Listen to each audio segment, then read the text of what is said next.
Assalamualaikum warahmatullahi wabarakatuh. Selamat pagi adik-adikku semua. Insya Allah kita semua selalu dalam keadaan sehat walafiat. Nah adik-adik, seperti biasa untuk hari Selasa kita belajar daring di rumah dengan mata pelajaran tema.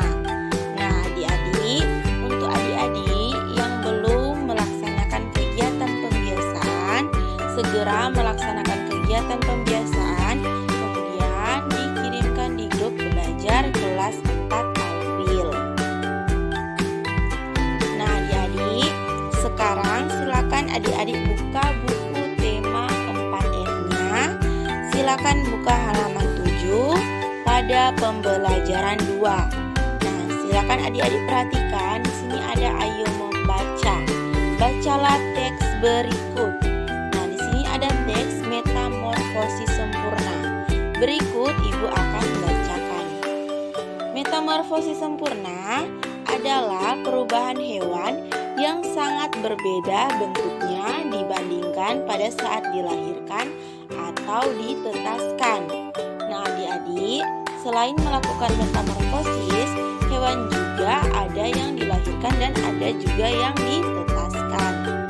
Metamorfosis sempurna disebut juga metamorfosis lengkap. Nah, metamorfosis sempurna dimulai dengan peletakan telur oleh induk betina.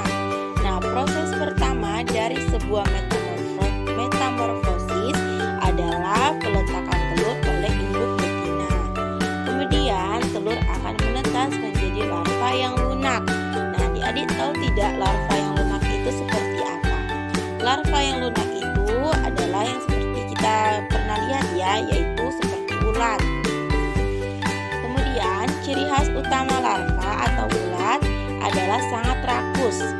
Selama pertumbuhannya, larva berganti kulit beberapa kali.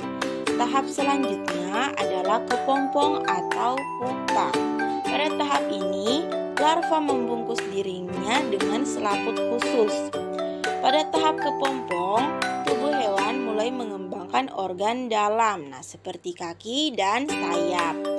Setelah selesai melakukan proses perkembangan di dalam kepompong, selanjutnya hewan keluar. Setelah keluar dari kepompong, hewan akan terus mencapai perkembangan hingga tahap dewasa. Nah adik-adik, jadi tahap pada metamorfosis sempurna itu ada 4. Yang pertama telur, kemudian yang kedua larva atau menjadi ulat, kemudian yang ketiga menjadi kepompong atau pupa, kemudian yang terakhir proses selanjutnya hewan keluar dari kepompong tersebut. Nah setelah keluar dari kepompong, hewan akan terus mencapai perkembangan hingga tahap dewasa.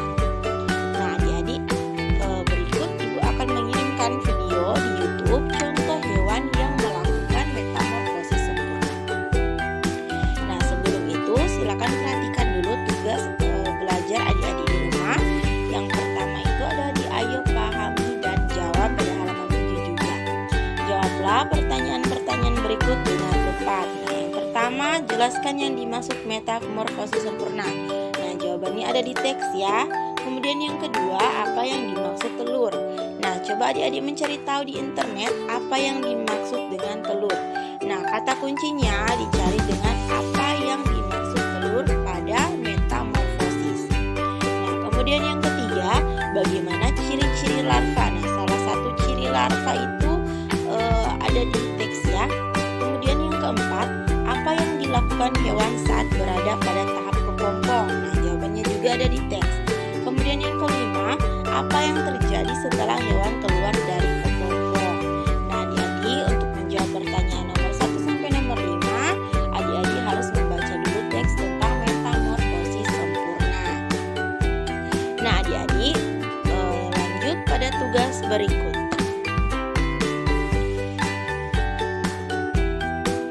Nah adik-adik, sekarang lanjut masih pada pembelajaran 2. Silakan adik-adik buka halaman 9. Kemudian perhatikan, di sini ada ayo membaca. Bacalah teks berikut. Rima pada puisi baru dan puisi lama.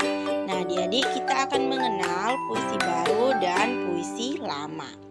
Berdasarkan zamannya, puisi dibedakan menjadi dua macam, yaitu puisi lama dan puisi baru.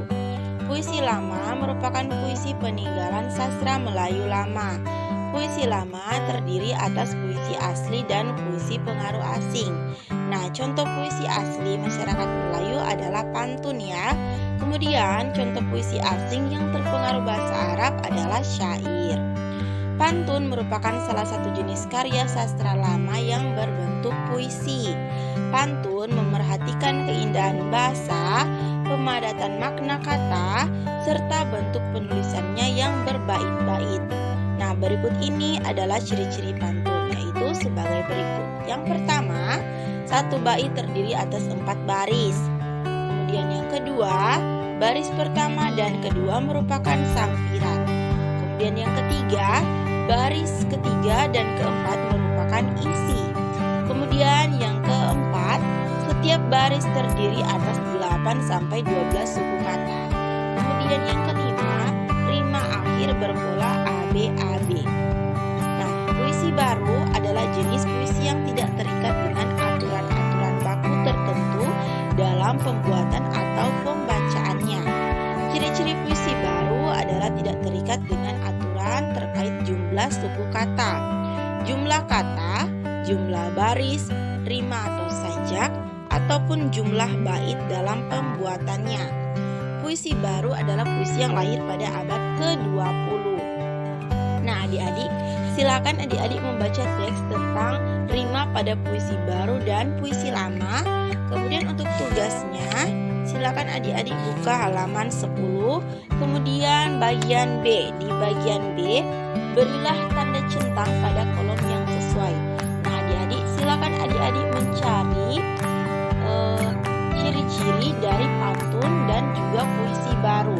Nah, jumlah bait dan larik bebas. Nah, itu ciri-ciri dari pantun atau puisi baru. Diberi centang. Kemudian yang kedua, menggunakan rima ABAB. Nah, itu ciri-ciri dari pantun atau puisi baru. Silakan diberi centang. Kemudian setiap larik terdiri atas 8 sampai 12 suku kata. Nah, itu apa ciri-ciri dari pantun atau puisi baru. Nah, kalau dari pantun silakan diberi centang. Kalau dari puisi baru silakan juga diberi centang. Silakan dicari tahu. Kemudian yang keempat, tidak terikat oleh rima. Dan yang kelima, mempunyai tema dan tujuan yang beragam. Nah, jadi adik-adik untuk tugasnya silakan membaca dulu teks rima pada puisi baru dan puisi lama. Kemudian pada halaman 10 memberikan centang pada ciri-ciri pantun atau puisi baru yang sesuai dengan pernyataan nomor 1 sampai nomor 5. Nah, untuk tugasnya lanjut ke tugas selanjutnya. Nah, adik-adik, untuk tugas selanjutnya silakan dibuka pada halaman 12. Kemudian coba perhatikan di sini ada ayo membaca. Bacalah teks berikut. Mengenal tempo. Berikut ibu akan bacakan. Cepat lambatnya lagu disebut dengan tempo. Tempo dikelompokkan menjadi 3 golongan, yaitu tempo cepat, tempo sedang, tempo lambat, serta perubahannya. Kecepatan lagu diukur dengan alat pengukur yang disebut metronome buatan Maisel. Guna mengetahui jenis tempo, kita bisa menggunakan ketukan saat bernyanyi. Makin banyak ketukan per menit, maka temponya makin cepat. Manfaat tempo adalah memberikan gambaran suasana dalam lagu. Misalnya lagu yang temponya cepat menggambarkan kegembiraan. Nah, adik-adik, silakan adik-adik membaca teks tentang mengenal tempo. Kemudian untuk tugasnya perhatikan di bawah pada halaman 12 juga. Ayo pahami dan jawab. Bagian A, isilah titik-titik berikut dengan jawaban yang tepat. Nah, adik-adik, untuk tugasnya silakan adik-adik menjawab pertanyaan nomor 1, 2, dan 3. Jadi dijawab hanya nomor 1, 2, dan 3. Nomor 4 dan 5 tidak perlu dijawab. Nah, kemudian tugas selanjutnya ada pada bagian B. Berilah huruf B pada pernyataan yang benar dan huruf S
tugas tematik itu dulu.